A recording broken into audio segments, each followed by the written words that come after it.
Kiamat sudah semakin mendekat, bulan sudah terbelah.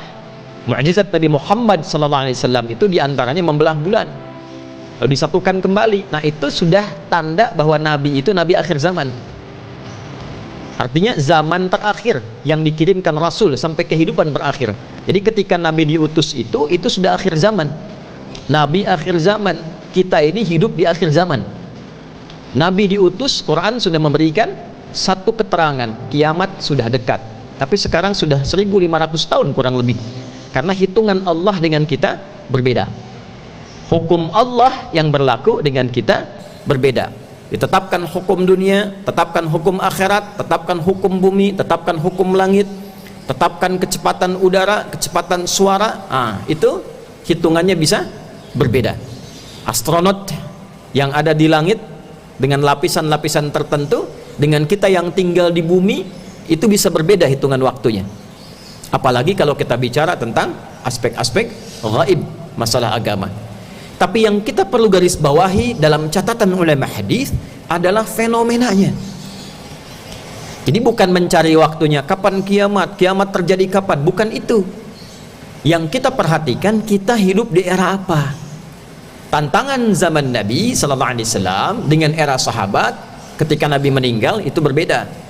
Situasi era sahabat dengan tabi'in berbeda. Situasi era tabi'in dengan masa pertengahan, abad pertengahan itu berbeda. Abad itu dengan kita sekarang itu tidak sama. Tapi nanti ada situasi yang kita alami untuk menyadarkan kepada kita, Anda hidup di situasi ini, Anda berinteraksi di situasi ini, ada begini fenomenanya, begini cara menghadapinya. Nah, akan ada di situasi itu, kata Nabi, saat ulama-ulama sudah mulai sedikit, tampaklah kemudian orang-orang yang tidak jelas latar belakangnya, tiba-tiba punya pengaruh keagamaan di lingkungan masyarakat. Dan tidak punya kepakaran di bidangnya, tapi peminatnya ada. Dan yang menariknya ketika memberikan reaksi, memberikan pendapat, memberikan pandangan, bahkan diminta untuk memunculkan itu, keluar, itu ada segelintir masyarakat yang mengikuti itu semua. Maka keliru dan ikut keliru yang lainnya. Kalau dibahas bukan urusan agama, mungkin kurang mendapat perhatian. Tapi yang dimaksud hadis ini ada korelasinya dengan pembahasan-pembahasan keagamaan. Satu. Yang kedua, watadharal fitanu. Dari sini muncul mulai banyak fitnah. Wa yakthurul kadhibu, muncul mulai manipulasi, kebohongan-kebohongan. Mulai banyak perdebatan, mulai banyak polemik, mulai banyak perselisihan, mulai banyak framing, mulai banyak hoax, mulai banyak adu domba.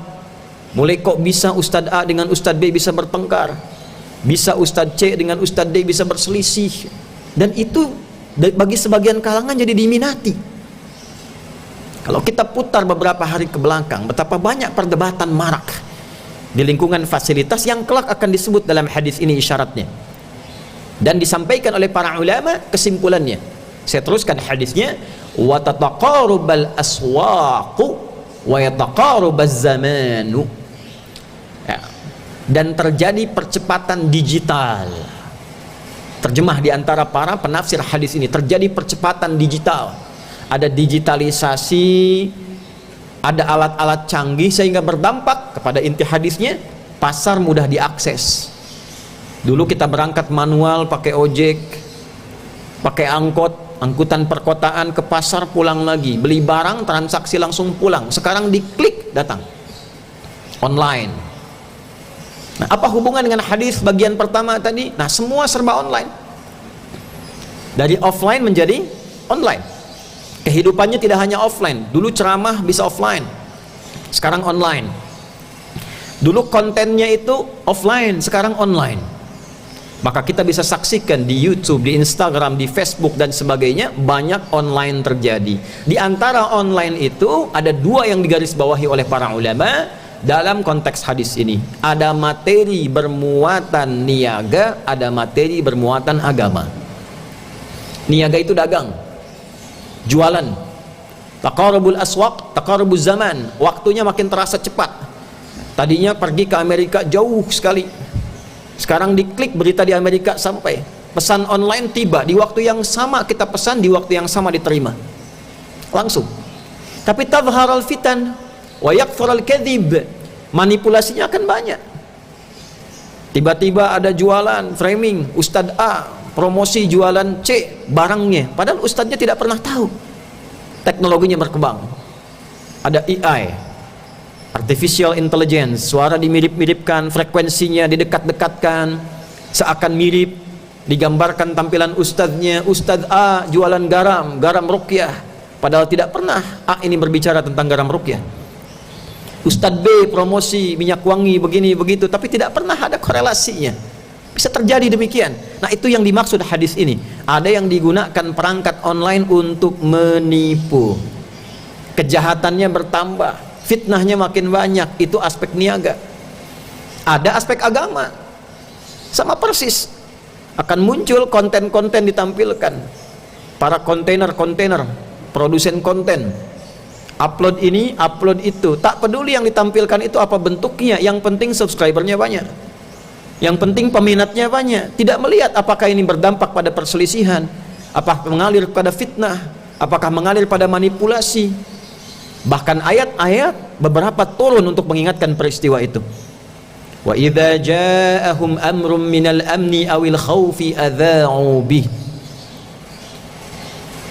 Ada satu peristiwa yang terjadi di era Nabi. Ada satu pihak yang kalau melihat Nabi itu diburu, dicari, kira-kira yang bisa jadi konten apa. Satu kali Nabi keluar dari rumahnya sallallahu alaihi wasallam, masuk ke dalam masjid dalam wajah yang tidak biasa.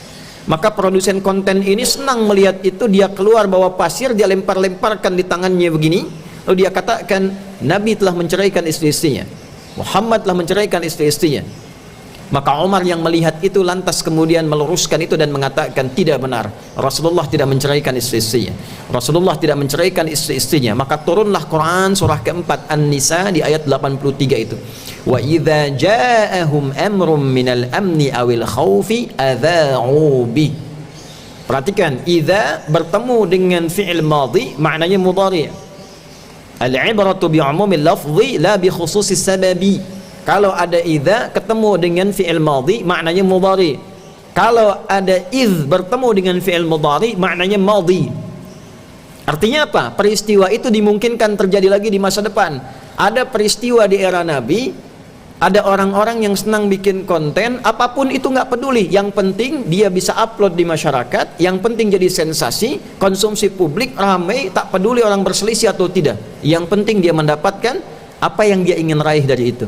Dulu di zaman Nabi ada itu, kelak di era yang lain kemungkinan bisa terjadi. Ada hadis lain mengatakan percepatan digital, konteksnya online, sekarang berpindah dari offline ke online, dan terjadi.